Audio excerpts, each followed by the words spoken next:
Hi everyone, my name is Anna Kerkhoff. I'm a postdoctoral researcher at the Institut for Economic Research and part of LMU's Junior Faculty of Economics.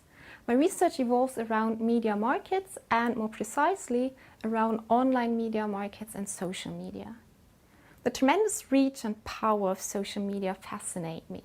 So Facebook, Twitter, YouTube and co affect billions of people everywhere, every day.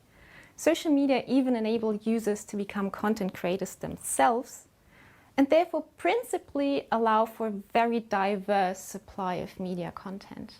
However, it often seems as though we get too much of the same.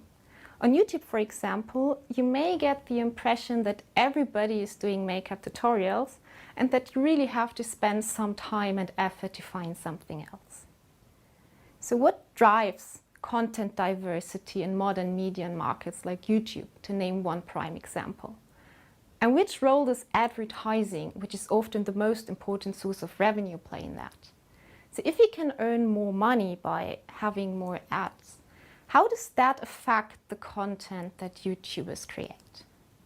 So to answer these questions, you cannot simply compare the content of YouTubers who show little advertising in their videos to YouTubers who show much advertising, because many reasons could be responsible for differences in content that go beyond advertising. To solve this problem, I use YouTube's 10 minutes trick. So if your video is shorter than 10 minutes, you can show at most one ad break in it. If your video is 10 minutes or longer, there is no such limitation. And this 10 minutes trick was a hidden feature on YouTube until November 2015, when YouTube decided to make it prominent. Then, many YouTubers realized they can make more money by showing more ads, by creating more videos that are longer than 10 minutes. Now, YouTubers who already produced longer videos could better exploit this 10 minutes trick.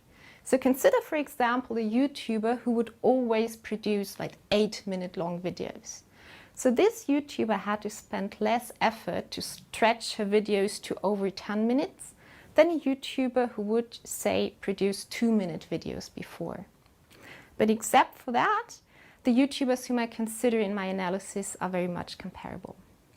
This means that I can compare the change in content of YouTubers who could display more ads by producing more videos because they were by chance closer to the 10-minute threshold than other YouTubers who were by chance further away and whose advertising quantity thereby remained constant.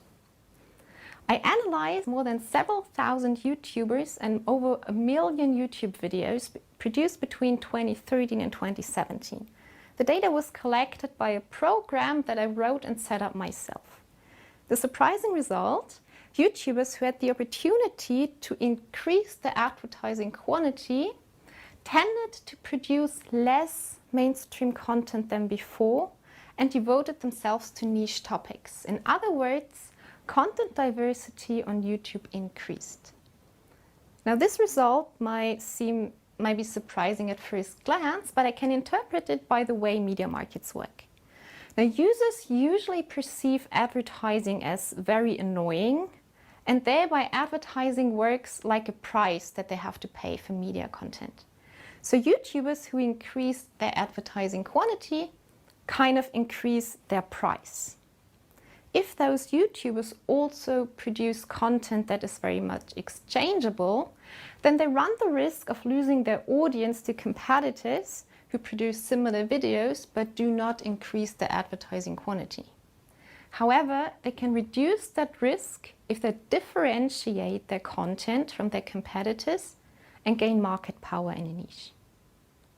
As far as I know, my paper is the first that can document a positive effect of advertising on content differentiation in a media market, which is an important insight given that advertising quantity is often subject to external regulation. So this new result should from now on be taken into account. So thank you very much for watching. And if you would like to find out more about my research, please also check out my website at the Institut.